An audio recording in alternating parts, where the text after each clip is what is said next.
रुक करेंगे एक और बड़ी खबर का, जो राजधानी रायपुर से मिल रही है। छत्तीसगढ़ में दिन पे दिन कोरोना पॉजिटिव मरीज बढ़ते जा रहे हैं। शनिवार को 5,818 नए कोरोना संक्रमित मरीज मिले हैं और 31 कोरोना संक्रमित मरीजों की मौत हो गई है। प्रदेश में एक्टिव मरीजों की संख्या 36,312 पहुंच गई है और आज से राजनांदगांव में अगले आदेश तक लॉकडाउन रहेगा।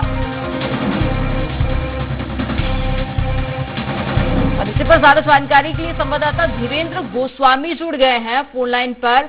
धीरेन्द्र, 5,818 नए मरीज मिले हैं। वाकई में जो आंकड़ा है वो चौंकाने वाला है। क्या आपको ज्यादा जानकारी और किस तरह की छत्तीसगढ़ में तैयारी की जा रही है कोरोना को हराने के लिए?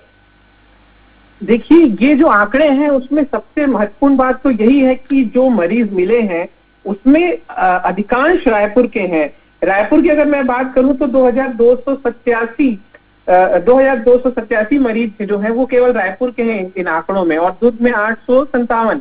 मतलब रायपुर में आंकड़े लगातार बढ़ते जा रहे हैं। कल की रात तक की अपडेट दूं मैं तो कल रायपुर में 9 मौतें हुई थी, दुर्ग में 10 मौतें हुई थी कोविड पॉजिटिव। अब इस घटना के ये जब आंकड़ा आया उसके पहले ही स्वास्थ्य विभाग की एक महत्वपूर्ण बैठक हुई थी, तो उसमें इस बात पर बल दिया गया था कि टेस्टिंग बढ़ाई जाए, और टेस्टिंग जिस तरीके से बढ़ाई जाएंगी उस तरीके से ही कोविड पर नियंत्रण कसा जा सकता है। हालांकि जो मामले बढ़ रहे हैं वो चिंता की बात तो है, लेकिन प्रशासन अपनी ओर से टेस्टिंग पर ही बल दे रहा है कि टेस्टिंग बढ़ाई जानी चाहिए ताकि लोगों को।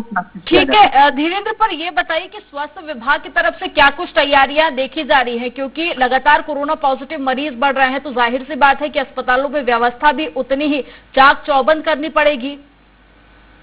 जी बिल्कुल, जो तय किया है प्रशासन ने उसके मुताबिक जो जैसे कि आज 6 बजे तक की दुकानें खुली रहेंगी, अब 6 बजे के बाद रायपुर में दुकानें बंद हो जाएंगी।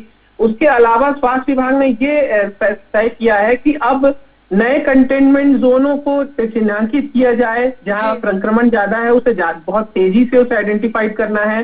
दूसरी बात ये तय की गई है कि जो बेड्स हैं उन्हें बेड्स को बढ़ाना है। मतलब आज से ही ये कार्रवाई शुरू हो जाएगी कि तमाम कई क्षेत्रों का, कई भवनों का, कई अस्पतालों का सरकार अधिग्रहण कर सकती है और सरकार के नियंत्रण में वो अस्पताल संचालित होंगे जब तक कोरोना का संक्रमण है, और वहां पर बेड की संख्या बढ़ाई जाएगी। इसके अलावा वेंटिलेटर को लेकर भी सरकार लगातार प्रयास कर रही है कि वेंटिलेटर बढ़ाए जाएं।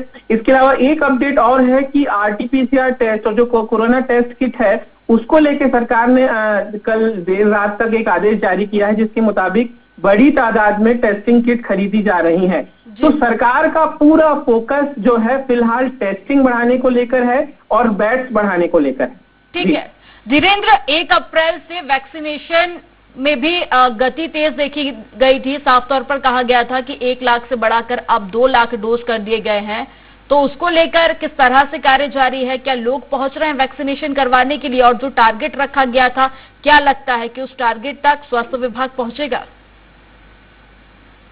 देखिए, जो वैक्सीनेशन हो रहा है उसमें एक महत्वपूर्ण अपडेट ये है कि जिन जिलों में लॉकडाउन लग चुका है या जिन जिलों में काफी ज्यादा प्रतिबंधात्मक कार्रवाई चल रही है, वहां पर भी सरकार ने वैक्सीनेशन को लेकर छूट दे रखी है कि जो लोग वैक्सीन करवाने चाहते हैं वो वैक्सीन लगवाने के लिए वहां जाएंगे। उसके अलावा एक अपडेट ये भी है कि स्वास्थ्य विभाग के जितने भी कर्मचारी हैं उनकी छुट्टियां रद्द कर दी गई हैं, यानी उन्हें किसी प्रकार की कोई छुट्टी नहीं मिलेगी, चाहे वो नवरात्रि का त्योहार हो या कोई ऐसा महत्वपूर्ण मौका हो, किसी प्रकार की उन्हें छुट्टी नहीं दी जाएगी ताकि वैक्सीनेशन लगातार चलता रहे। सरकार रिकॉर्ड तोड़ वैक्सीनेशन की ओर जाना चाहती है। कल ही का जो आंकड़ा आया था उसमें 19 वैक्सीन की 2,92,000 डोज दे दी गई थी। ये रिकॉर्ड तोड़ है आंकड़ा कि अब सरकार जिस तरीके से वैक्सीनेशन कर रही है वो उसकी संख्या बढ़ा रही है, प्रतिदिन वैक्सीनेशन की तादाद बढ़ती जा रही है। अब अंदाजा तो ये भी है कि जो 45 से कम उम्र के लोग हैं, अगर उन्हें गंभीर बीमारी है, अगर उसका प्रमाण पत्र होता है तो सरकार उस गाइडलाइन को तैयार करने की भी कोशिश कर रही है कि उन्हें भी वैक्सीनेट किया जाए। धीरेन्द्र, पहले चरण में लोगों में देखिए भ्रम काफी ज्यादा देखा गया था, लोगों में डर भी था साइड इफेक्ट का भी, और 1-2 केस ऐसे भी आए थे जहां पर लोगों की मौत हो गई थी वैक्सीनेशन के बाद में। तो क्या वो डर अभी भी देखा जा रहा है लोगों में, या फिर उत्साह के साथ लोग पहुंच रहे हैं वैक्सीनेशन करवाने? देखिए, भ्रम की स्थिति जो पैदा हुई थी वो कोवैक्सीन और जो दूसरी वैक्सीन है उसको लेकर ये भ्रम था। लेकिन अब लोगों के बीच धीरे धीरे जो भ्रम है वो कम होता जा रहा है और बड़ी तादाद में लोग पहुंच रहे हैं। सबसे महत्वपूर्ण बात यह है कि जो 60 साल से अधिक उम्र के लोग वैक्सीन लगवा रहे हैं और जिस प्रकार की उसकी तस्वीरें सामने आ रही हैं, लोगों के मन में ये भय कम हुआ है कि जब बुजुर्ग इस वैक्सीन से सुरक्षित हैं तो 45 क्रॉस कर चुके जो लोग हैं 46-48 वो उस चीज से कैसे डरेंगे। तो अब वैक्सीनेशन को लेकर लोगों के मन में भय कम हो रहा है और सरकार भी इस ओर जागरूकता के साथ प्रयास कर रही है, लिहाजा अब लोग बिल्कुल बेधड़क वैक्सीनेशन सेंटर तक पहुंच रहे हैं। वाकई में तमाम जानकारी साझा करने के लिए बहुत शुक्रिया धीरेन्द्र आपका।